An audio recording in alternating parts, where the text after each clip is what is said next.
Yeah. I got a reputation to hold up to. Yeah, well, you've got a great one. Guys, we got Josh Bradley here today. I'm excited. And here's why I'm excited. Josh Bradley does something that a lot of people talk about wanting to do, but it's a little challenging, right? It can be scary for some people. And he makes it look easy. He's a huge, valuable resource to a lot of local realtors here on the Treasure Coast. And I brought him on today because I want to talk about how to flip a house. Josh, I'm excited you're here, man. I appreciate you. And thanks for having me. Absolutely. So tell me how you got into home investing, flipping. Do you just do flipping? How does it all work? Well, my dad came into this business in the early 80s.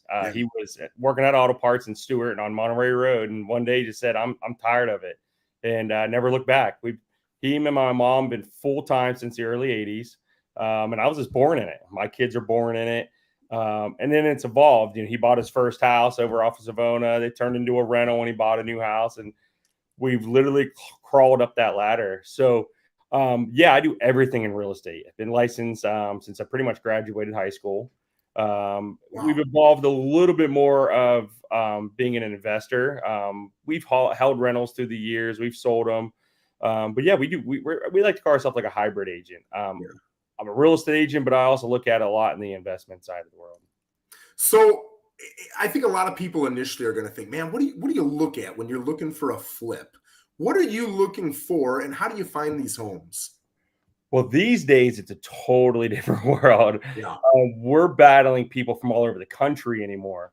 5-10 years ago, it was a real local-based investor style community. Everyone knew each other. Everyone knew who we were going up against. Now I walk into houses and people are like, I got this call from this guy from Nebraska, from Las Vegas. And, so mainly what we're looking for, obviously, at the end of the day is people who we can help. Our biggest thing is we're people helping people.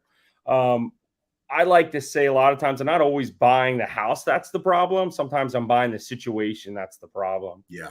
We're very compassionate in what we do. Yep. I like to kind of think of if that was my mom or dad or brother or sister, how would I want it to be handled if I was living, in their eyes. And so these days, they pretty much come from everywhere.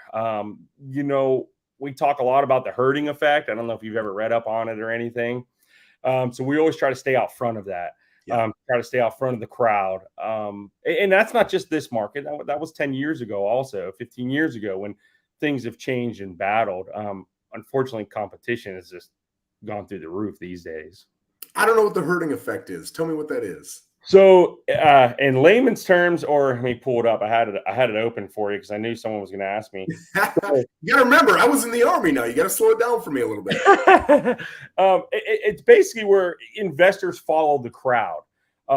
So if they say, hey, all these guys are so back in, let's say 10 years ago, people only wanted to buy newer homes because they were easier to flip. They needed paint, they needed carpet, and they were out of there. So everybody went and only wanted to buy those homes. So the herd went with it. Well, we went a different direction. And these days it's a lot of the same thing. So the correct definition of the financial word is herding occurs in finance when investors follow the crowd instead of their own analysis, which is one of probably the biggest mistakes that happen in real estate or in investing. It has a history of starting large, unfounded market rally sell-offs that often are based of lack of fundamental support to justify either. So again, it's just, hey, the whole herd runs in one direction, and we want to be, the lead dog out front. So the part that really grabbed me there were the words instead of their own analysis. Right. So looking at that as a new investor, what kind of analysis would you recommend a new investor look into? Homework, your big homework. And that's becoming from, your market analysis. And I'm not just talking, what's going on today. I mean, you brought up a good point the other day when you said how many homes are on the market and how many agents we have, right? It was like 0.01%. That number stuck in my head. Yeah. Well, that's the same thing with investing. So now analyze, where's the likeness I can find a home that I want to purchase? Analyze, do I want to buy and sell, or do I want to buy and hold? Right now, the herd right now is really in the buy and hold. But if you analyze those numbers, they don't necessarily make great sense sometimes. So you really need to analyze that. And then you need to analyze, obviously none of us have a crystal ball, but what's happening right now, lumber prices through the roof. AC ducts you pretty much can't get right now. So the cost of holding, a lot of times is hurting people. Yep. Now, one thing in the last 10 years, and you'll probably agree with this, is majority of people in the marketplace today have only seen one market. Right? Yeah. They've seen an up climb. Yep. So if you bought today and you analyzed your factor and you made a mistake, most likely in 2 or 3 months you'll be profitable, right? Yep. Well, analyzing that sooner or later, that's not going to be the same. Yes. So you got to analyze the cost of what the cost of buying the home, cost of repairing the home, and if you're going to buy and sell. So and don't rely on other people. I've heard for years people say I can fix that home for 20 grand, and 20 grand goes nowhere anymore. So when you're looking at the analysis, we've done a little bit of this too. My dad and I were investors in Minnesota. One of the biggest challenges that I see any investor, including us, having is getting people to get the job done, right? Oh. You've got so many different people, and I'll tell you too, down in Florida, it's even tougher than in Minnesota, man. So how do you go about winning in that part of the business and ensuring that you don't have long-term hold costs because you got people actually working? That's a great question, because my wife's in a large construction industry, and they have the same problem. So it's all over. Most of the guys that work for us, we're family. We're a family team. We treat our guys like family. We're compassionate, not just with the people's home we buy, but with our workers. Yep. Most of them have been with us for a long time. So trying to find new guys, it's been the struggle. It's been a really big struggle. A lot of people want to go on their own. A lot of people obviously are making more money doing other things than working for somebody like me. So at the end of the day is you have to budget for that. You have to budget that those repair costs, because of people want to make more money. People want to, do it on their own, which they have insurances, they got licenses, they got everything along those lines. Just trying to find someone that fits best for you, or you two are on the same, and know that there's priority, and treating them like a human being. I mean, that's huge. And sadly enough, this year we lost one of our painters that had been teach me in T-ball, and it really hurt our business because we haven't really been able to replace him. There's people out there, sure, but then I'm going to end up spending more money. My rehab costs go higher. It's a chain effect. So if I'm a brand new investor and I'm out there doing exactly what you're doing, but I'm new, right? You've been doing this for a long time. You've got the experience. You know where I'm probably going to fail on deal one because you've done it a million times and you found the way to succeed over it. What 1 or 2 mistakes am I probably going to make that you're not? Emotions. Man, that's a good one. It's huge. Yeah. And it's funny because people are like, but what does that have to do with investing? I'm like, well, why do real estate agents hold open houses to get bidding wars going? Auctions are made for mainly one thing. Yes. And unfortunately, when people get their emotions involved, they usually make big mistakes. And to go with that, me and my dad and a partner of ours, we have a saying is some of the best deals you do are the ones you walk away from. Yeah. And so knowing to sometimes walk away will save you money and make you money in the long run. Yep. I want to give you a testimonial too. I mean, we did a deal a couple months ago, and it was a super kind guy. He had a renter in the house. His concern was, man, I want to sell this, but this gal's never going to buy it. She's tried to, she's not gonna. But please, this must have been back in November, because he said, please don't kick her out until mid-January or later. Correct. And you instantly said, yeah, as long as the numbers make sense, I don't care, whatever, that's cool. Yeah. And you didn't have to do that, and you did it. And I love that you did it because you preach compassion, but you actually do it, right? And not everybody follows through on what they do. So as a realtor, it was great. And I think about you all the time. Every time I'm on a listing appointment and somebody's got a less than desirable house, I always say, listen, we can either spruce it up a little bit, do some great things to it, attract a normal buyer, get a top price, or I can call my buddy Josh and he'll be happy to give you an offer as an investor. And the price isn't going to be as good, but the thing that you're going to get, the awesome thing that you're going to get is the convenience of not having to worry about all the repairs and the contingencies on inspection and the contingencies on appraisal. You'll close whenever you want. You can close in 30 days, 60 days. He doesn't care. As long as the numbers work out, you're good. Having that in a realtor's back pocket, guys, if you're realtors and you're listening to this and you're on the Treasure Coast, you need to find Josh Bradley and connect with him. If you're connected with me, DM me and I'll connect you with them. But having that tool in your back pocket, a listing presentation, it's invaluable, man. It's amazing. Well, I appreciate that because we strive and we do have, being my father and my family, I mean, we're a family, my sister, my aunt, Eric, which is basically a cousin. I mean, we all are very on the same page of compassion. And one thing I want agents to understand is that even though I am an agent, I don't collect commissions. That is not my goal there. I want you to succeed. If you don't succeed, I don't succeed. Yep. And, and we are compassionate. And to go back real quick on that deal we did together, my father and my mother for years have said, we'll never kick you. Even if you're not paying rent in one of our houses, we'll never kick you out during the holidays. Because what if that was my mom, sister, brother, uncle? You wouldn't want that. But those people got into a car accident. And I think I told you a little bit of this. They got into a car accident where they were T-boned, and we had an agreement where they could stay for so long. And we gave them an extra 3 weeks because, imagine being in a car accident and then trying to move, So, and then that's where, we differ ourselves. You're not just a number. Obviously, this is how we feed our family. But at the end of the day, that's on the back burner. We're here to get one job done, and then we're not worried about how much money we make. We're worried about getting you to where you want to go in your real estate goal. Yeah. We think about it, like I said, both ways. So I think, I don't know, I guess I could go both ways with this. I think the flipping game, if you really take your time to figure it out, the challenging part for me is just connecting with the contractors who are going to get the job done. But the math side of it, if you truly take the time to sit down and figure it out, it's not that tough, man. It's what is it probably going to sell for? What are my costs involved? What am I going to need to put into the kitchen or the tile or the paint or whatever it is I'm doing?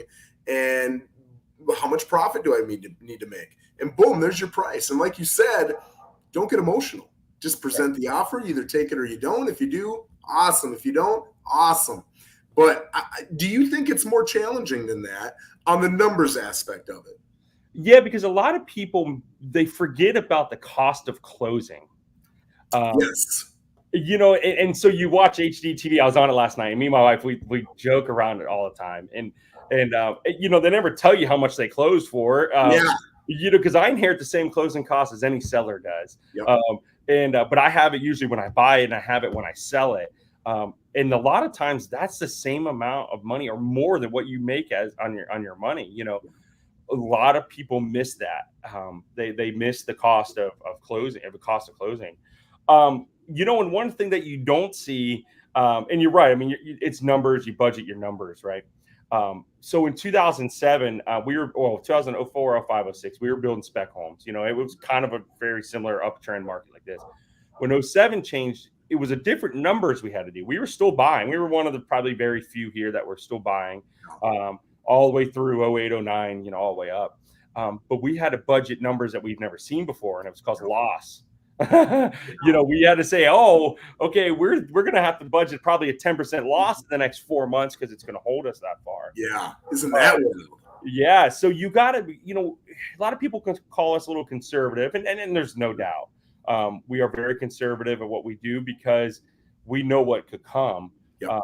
And I actually, like I said, we don't have a crystal ball, but we all know that it can't go one way forever, right? Yep. Absolutely. And these rehabs, when it goes back to the numbers, when you hold 4, 5, 6 months, you got water, you got insurance, which everyone knows insurance is a game changer these days. You got power, you got lawns. Your cost of holding goes higher and higher. And a lot of people miss also is, if you buy someone's property that's homesteaded, when those taxes adjust, I mean, in a market like this, you know how high taxes get. No. So now you're eating up another, $2,000, and you put all those 5 or 6 things together. So doing your homework, that is really, really important with the numbers, and where people, sometimes make mistakes. When we were in that down market, let's say 07 to 11-ish, whenever it was, were you doing more holding at that point, or were you still doing flipping? So one thing we pride ourselves on, and maybe jokes on us at the same time, is we played inside our own means. Yeah. We didn't leverage. In fact, banks back then, they were like, "You're in real estate," and I'm like, "We're doing more business than we have in Yes. 20 years." They wouldn't lend to you. They wouldn't hard money. So we lived inside our own means. So we did about 50-50. Wow, okay. Now, if I had, an Uncle Joe with $1 million, I would have held everything I had, but we lived inside our own means. Yeah. And then a lot of people ask me, why didn't I keep my rentals? And frankly, I, took advantage of the higher market. We've moved our investment to other things.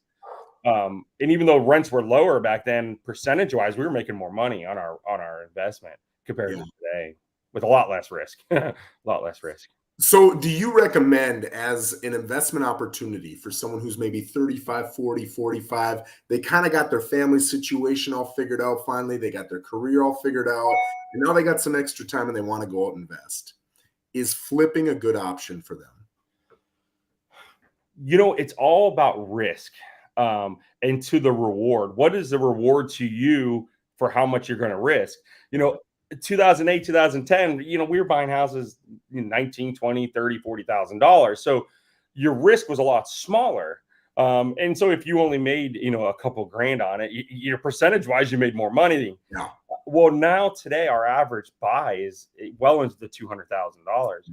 So if you're going to take your hard-earned $200,000, you're going to say, I'm going to go to the streets, and I'm going to buy a house, and I'm going to, a lot of people like to work on it themselves, which then goes into the 4, 5, 6, 7 months of numbers. Time, yeah. Yeah. But if you think that you're going to make 40, 50, 60,000 a flip, it's probably not a good match for you right now. The reward is one thing, but the possibility of losing that reward goes real fast when you're only talking a few percent in return. Yeah. So I'm sorry, go ahead. So the question is it's not for the faint of heart in the market today. Yes. I would say, and I think you'd probably agree, those who are logical and non-emotional would be a better fit. Right. You got to know that you're going to talk to or see 100, 200 possible deals come across your desk, and you might not buy one of them. Yep. That's great. I love that. God, I just had a question, then you got me on that one. Oh, looking at the deals that work out for you, who is your typical candidate? What is an agent, or maybe as a seller, would I think about myself or for my clients and be like, Josh is probably a good fit for this? Obviously, everyone first things first goes to the cost of repairs, or neglect. And we with every industry, you always have little niches, right? Yep. And so I tell a lot of agents, and I think this is where a lot of a misconception comes from. Even though your home was built in the 80s and your kitchen is outdated and it's usable, it's still the same price to replace as the one that's crumbling and falling in. Yep. And everybody today, as a whole, Americans, we want to have the nicest, we want to have the greatest. It's just beat into our minds. Everyone wants to drive a nice car. Everybody wants to have that fancy updated kitchen. Yep. So your first thought is the cost of repairs. And the same thing with roofs. Roofs are now, you're probably seeing, with a lot of sellers you're talking to, as an industry here or a county here, we had 05, 06. Your home was either built then or we had hurricanes. Yep. Well, those roofs are now aging themselves out. And they're not $6,000 or $7,000 anymore. They're $14,000, $15,000. Yeah. So the repairs, the neglect, those are, one hole where most agents come to me and they say, hey, my seller doesn't really want to pull 20, 30,000 out of his pocket to replace the roof or give the credit for it. They just got to want to move. And then secondly is the flexibility. A lot of people come to us and say, hey, they need the money now because they're going to go with their daughter over in, North Carolina. They're going to simplify, but they can't do it simultaneously. I mean, that traditional real estate has almost gone to the wayside anymore, where somebody sells one to buy one. So they try to find a nice middleman like me in between. So for agents, I mean, those are the two really biggest things when they come to me. I mean, we specialize in a lot of things, title issues, different off the beat traditional real estate kind of stuff, non-traditional real estate kind of stuff. So when people have issues like that, they know they usually can lean on us.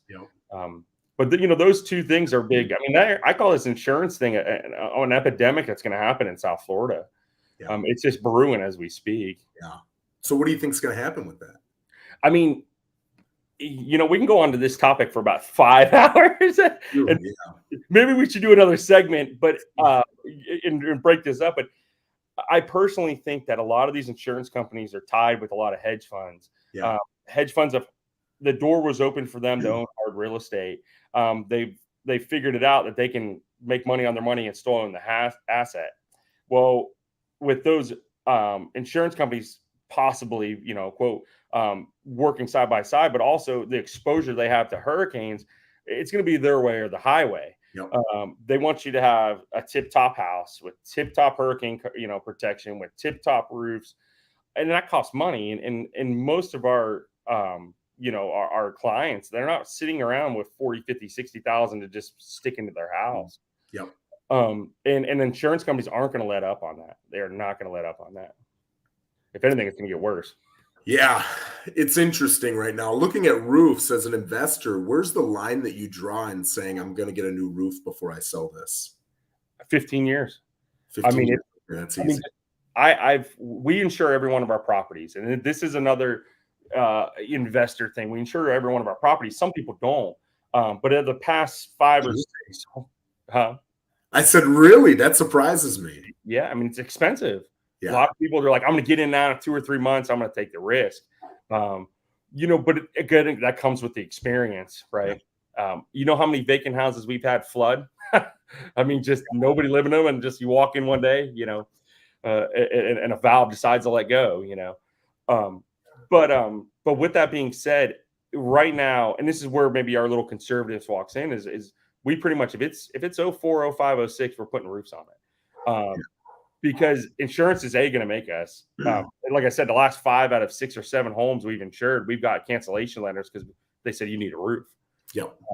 And then secondly, we know that most of the buyers that are buying our homes, and we strive to sell to these guys. We really strive to sell to the end user that are getting beat out on a lot of homes.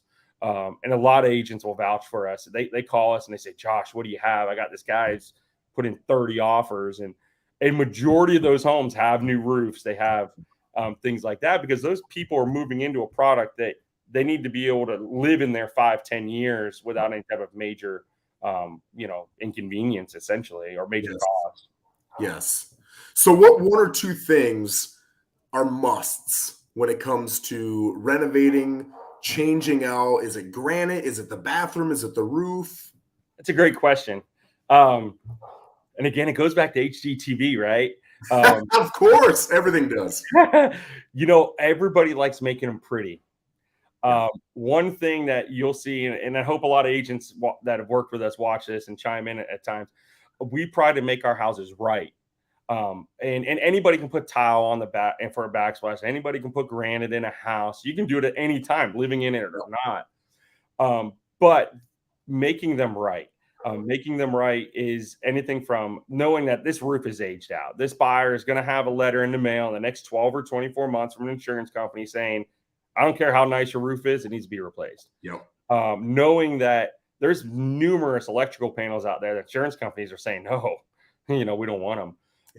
ACs, obviously, in South Florida are huge. The big ticket items of making homes right are just huge. We went through a string, and this is when I say it's not for the faint of heart, it's not for the faint of heart. We went through a string of about 5 homes that were eaten with termites from front to back, left to right. You would never have known, but we got in, we cleaned them out, and we said, man, this doesn't look right. We opened up the walls, and we just didn't stop till we knew it was 100%, 110% fixed. A lot of people, and they would maybe turn their head, look around the corner from it. But I couldn't live with that. I couldn't sleep at night. Yep. Absolutely.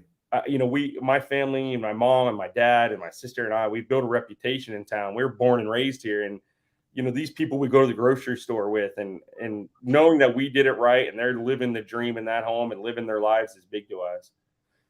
So if I've got termites or mold, will you still buy my home? Absolutely. I love them. My dad's cringing right now, by the way, but that's going to watch this and be like, oh. He's like, whoa, hold on. Yeah. I love those because those are the ones that, you know, I say investors. Again, most investors are usually looking for the quick dollar. They're worried about money.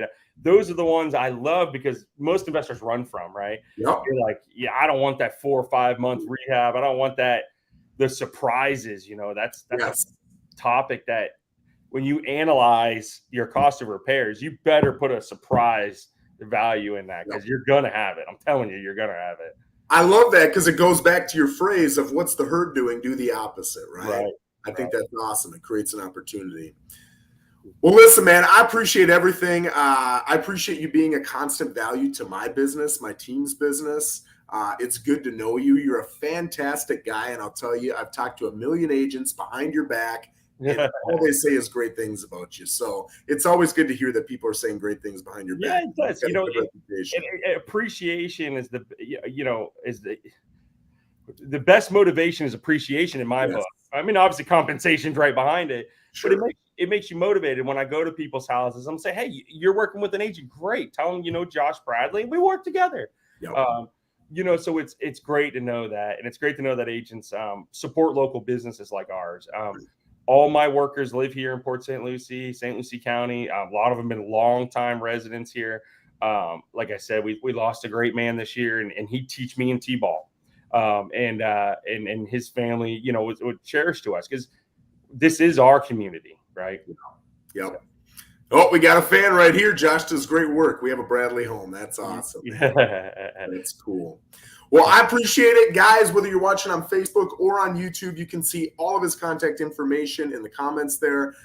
You've got his website address, his phone number, his name, everything. So if you need any help, whether you're a seller or whether you're an agent, reach out to him at any time. He's a phenomenal guy to work with. Josh, I appreciate you, my man. Thanks for having us. We'll do another one soon.